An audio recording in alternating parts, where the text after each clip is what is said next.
ini sebagai sumur pahala untuk Anda membiayai orang tua. Nomor satu, jangan pernah pandang membiayai orang tua itu sebagai beban, karena dia sudah membiayai Anda selama ini. Itu penting sekali. Kenapa teman-teman sekalian? Kita ambil tanggung jawab soal ini. Apakah berat ringan itu soal perasaan. Bila dijalani dengan sepenuh hati, maka itu akan bisa terasa ringan. Jadi nomor besar itu menurut saya mindsetnya. Yang kedua, tentu cari kesempatan. Dan cari kesempatan ini, teman-teman sekalian, ketika Anda dapat beban sandwich begini, ingat teman-teman, ini sesungguhnya adalah masa pembelajaran yang di kemudian hari hampir pasti Anda punya pengalaman mengelola beban yang besar. Anda ketika nanti memimpin, Anda ketika punya tanggung jawab, Anda punya pengalaman pengelolaan beban yang lebih tinggi. Jadi saya ingin usul pada teman-teman, jangan berharap segalanya serba ringan, segalanya serba enak. Ketika Anda ketemu tanggung jawab ekstra, pandang ini sebagai persiapan untuk dapat tanggung jawab lebih besar di kemudian hari. Jadi cari peluang, cari kesempatan yang ulet.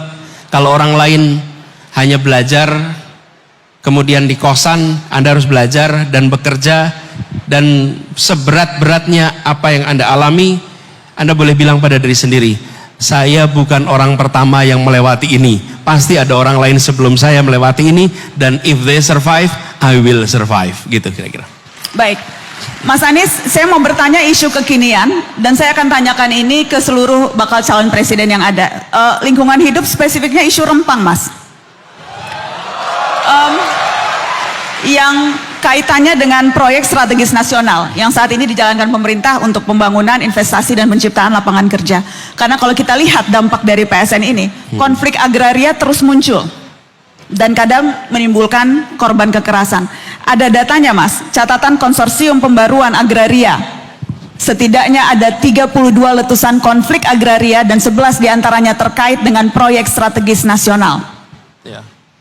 Apakah konsep dan pendekatan saat ini yang dilakukan oleh pemerintah saat ini dalam rangka mempercepat pertumbuhan ekonomi akan diganti dengan kebijakan lain? Apakah Anda punya strategi pendekatan yang berbeda? Ya, jadi begitu sebuah kegiatan itu menjadi PSN, maka akan ada deretan kemudahan yang diberikan. Kan gitu kira-kiranya. Supaya eksekusinya menjadi cepat. Itulah sebabnya program-program yang dimasukkan menjadi PSN, maka dia akan bisa berjalan lebih cepat dibandingkan tidak masuk pada PSN. Idenya untuk mempercepat itu fine, karena itulah kita yang harapkan untuk bisa meraih kesejahteraan lebih cepat. Apa ruang yang harus diperbaiki? Satu, penentuan program sebagai program strategis atau tidak harus ada di tangan teknokrasi, bukan di tangan dunia usaha. Kalau itu dibalik, proposalnya dari dunia usaha, pemerintah hanya memberikan stempel, maka muncullah masalah banyak sekali. Dimulai dari teknokrasi. Dari mana itu? Kita punya RPJP, kita punya RPJMN. Kemudian dari sini diterjemahkan dalam bentuk program, mana yang diputuskan menjadi strategis, nasional, mana yang tidak. Jadi penentuan PSN-nya itu kunci. Lalu di situ perlu ada partisipasi publik. Nah, kita seringkali tidak tahu kenapa sesuatu masuk menjadi PSN. Harus ada transparansi agar program-program yang masuk PSN bisa dipertanggungjawabkan. Sehingga ini bukan menjadi tempat untuk titipan. Kalau tempat untuk titipan, apa yang terjadi? Siapa saja bisa titip dan kita tidak tahu apa prosesnya, apa dampaknya, semuanya masuk di dalam kategori PSN. Jadi gagasan PSN sendiri itu bukan gagasan yang bermasalah.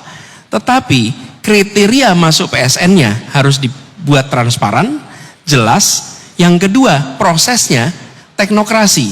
Apa yang saya maksud proses teknokrasi? Begini, teman-teman. Ketika negara punya RPJP, negara punya RPJMN, negara menjelaskan nih jangka panjang kita akan membangun A, B, C, D, F, G. Itu teknokrasi.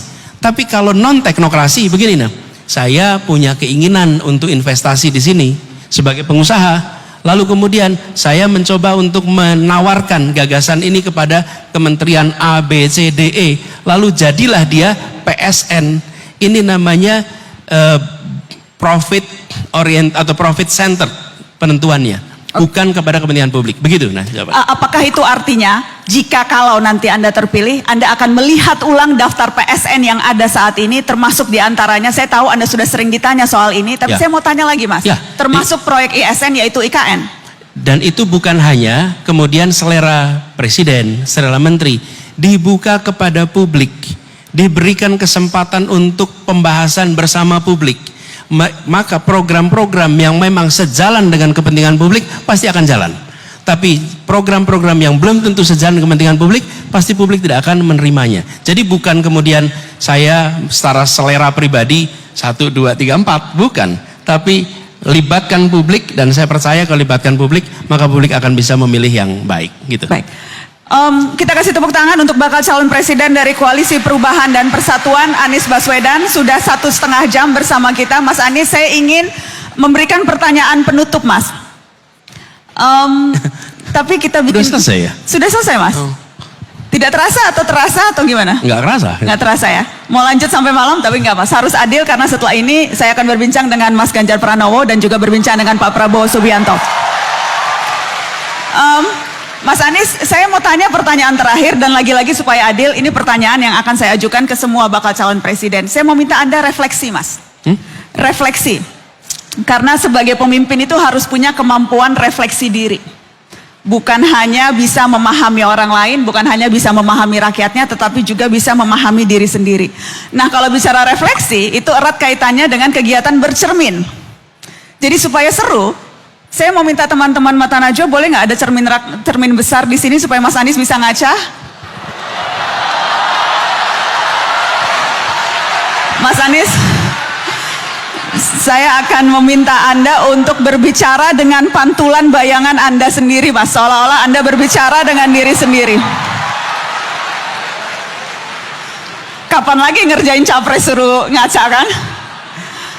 Mas, kira-kira apa yang ingin Anda sampaikan ke diri sendiri terkait keputusan besar mencalonkan diri menjadi presiden? Refleksi atas apa yang sudah Anda jalani selama ini, rekam jejak Anda, karakter Anda, dan sekarang Anda berkeinginan jadi orang nomor 1 di negeri ini. Apa refleksi diri Anda, Mas? Boleh saya minta ke depan, Mas Anies?